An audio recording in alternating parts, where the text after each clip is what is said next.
is talking about perfect square roots of non-perfect square roots. So these ones are actually going to give us a run-on decimals. That's the difference. Non-perfect square roots are called irrational. So they're going to give us a run-on decimal always, okay? So what we're trying to find out, though, is we're actually going to use what we call benchmarks. Benchmarks are when we find out the numbers that are on either side of the number, so that gives us a good estimate where we can guess. So if I take a look at the first example, I've got square root of 13.5. Well, I know that the actual digit 13.5 is in between the perfect squares of 9 and 16. So he is between 9 and 16. So in that case, root 13.5 must be between root 9 and root 16. So that means that it is between 3 and 4.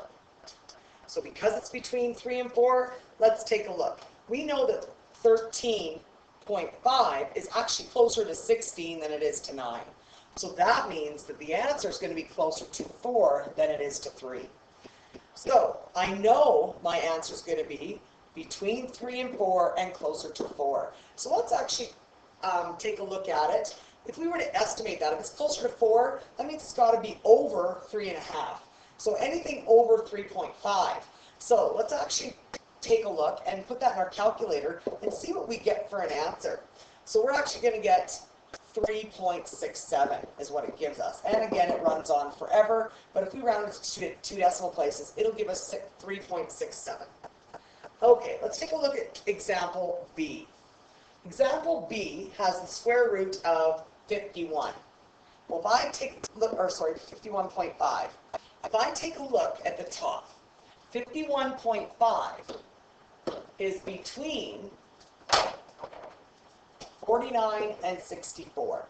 So he's between the two perfect squares of 49 and 64. So that means when I take the square root of it, it's going to be between root 49 and root 64. Well, what is root 49? 7, and root 64 is 8.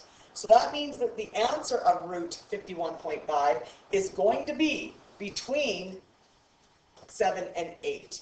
But which digit is 51.5 closer to, 49 or 64? Well, it's actually closer to 49 than 64. So that means my answer has to be closer to 7 than it is to 8. So that means my answer will be closer to 7, it's between 7 and 8, but it is closer to 7. So that means it can't be 7.5. It has to be less than 7.5. So let's type it in our calculator and see what we get for an answer. Anything below 7.5. But remember, it's going to be bigger than 7, but less than half of up to the next number. So when we actually type that in our calculator, we're going to get 7.18. So yes, we're close. We were very accurate, or very close when we said to this that it will be closer to the digit 7 than it is to the digit 8. You guys try the following example here that says square root 68.5. So estimate that using the benchmarks the way we just did, and then actually calculate the answer and figure out what it is. Push pause now, push play when you're ready to move on. Okay, hopefully you realized that the digit 68.5 is in between the digits 64 and 81. Now, who is it closer to? It's closer to 64. So that means the root of 68.5 is going to be closer to the root of 64, which is 8. Okay? So I know that it's going to be between 8 and 9, but closer to 8 because 68.5 is closer to my 64. So now let's calculate it and see what it actually equals. It actually equals 8.28. Okay? And now it wants a tenth. So that's going to give us 8.3. How does this all work with fractions? Let's take a look. So I take each fraction separately. So I know that the digit 23 is close to the perfect square of 25. And 80 is close to the perfect square of 81. So that means on top I would have 25, on the bottom I would have 81. That's what it's close to. So if I were going to take the square root of 25, I get 5. If I take the square root of 81, I get 9. So I know that my answer must be close to 5 over 9. Okay? And let's take an actual decimal answer for it. My actual decimal answer is 0.536 and so on. So my answer is just over 0.5. Well, let's take a look at what our decimal gives us if we take 5 over 9. 5 over 9 gives us 0.5 repeating, so lots of 5s. And yes, our actual answer gives us something very close to what we estimated as 0.5 repeating. You guys try the A on the bottom. Try A on the bottom, and then we'll do B again together. So for A, you should have got root 3 is close to root 4, root 10 is close to root 9. If I solve each of those, I'm going to get 2 over 3, which gives me as a decimal of 0.6 repeating. So let's see what the actual answer is. It's going to be close to 0.6 repeating. Now, it could be a little less, it could be a little more. Let's actually take that and find out what it is. So what you're going to do is you're going to go root 3 equals divide by root 10. And see what you get for a decimal answer. What you should get is 0.5477, and it runs on forever. So it is very close. It's over 0.5, and it's close to 0.6 repeating. So 0.6 repeating, is it a pretty good estimate? Yeah, I would say it's a pretty good estimate. Let's go up and take a look at example B up here. So example B up here is done very similarly. 8 is close to the perfect square of 9. 17 is close to the perfect square of 16. So that means I'm going to have, oh, pardon me, not the roots of, it's going to be close to 9 and close to 16.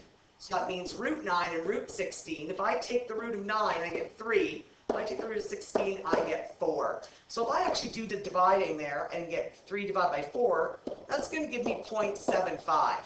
Let's see what it actually gives me when I type that in the calculator. So we're going to type in root 8 equals, divide by, square root 17 equals. See what you get there. You should have got 0.68599 and so on. So 0.75, 0.68 here is fairly close. So again, it's a very good estimate. Do letter B on the bottom, push pause down, push play when you're ready. Okay, with B on the bottom, you've got a couple minutes to look at that. 8 is close to 9, and 5 is close to 4. So if I take the square root of 9, I get 3, and the square root of 4, I get 2. If we divide those, we're going to get 1.5. Okay, so that's our estimate for that answer. Let's actually figure it out and see what it does give us in a decimal.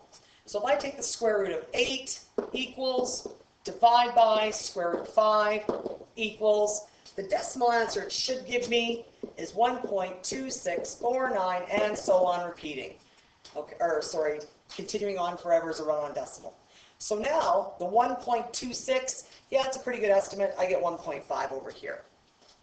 For example 4, we're actually going to identify a decimal that has a square root between 7 and 8. What that's telling us to do is find two of the square or the perfect square numbers. So between 7 and 8, so I'm going to square 7 to get 49. I'm going to square 8 to get 64. So that means I'm looking for any number between 49 and 64. Any numbers between there are going to have an answer, if I square root them, between 7 and 8. So let's choose any number. I'm going to choose the number 55. Let's try that. So I'm going to take square root 55. Square root 55, that's going to give me 7.416 and so on. So to one decimal place, 7.4 is a good answer. Now, it's one correct answer, depending on how we're going to round it.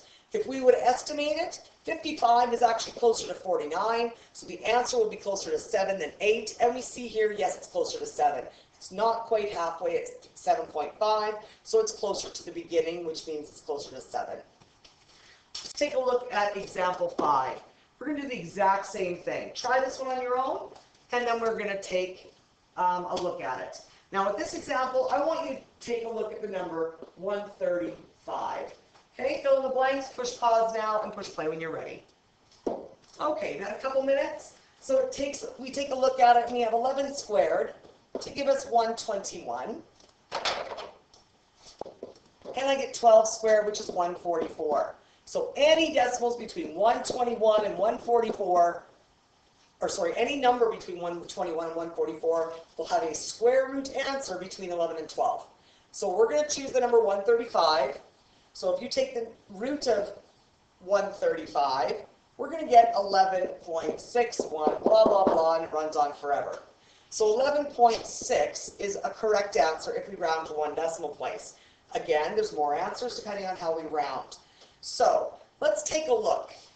Which digit is it closer to? It's actually closer to the 12. How come?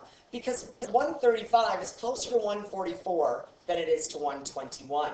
Now, how do you know who it's closer to? You can check on a number line, or you can just subtract the digits. If I take 135 and subtract 121, I'm going to get 14. So there's a space of 14 between those two. And then if I subtract these guys, 144 and 135, I get 9. So there's less space between those two numbers. So that's how I know it's closer to 144. Okay, what you're going to work on next, finish this section in your unit assignment, and you can also do textbook page 18, number 7, 9, 12, 17, and 18 for practice. This concludes lesson 7 of square roots of non-perfect squares.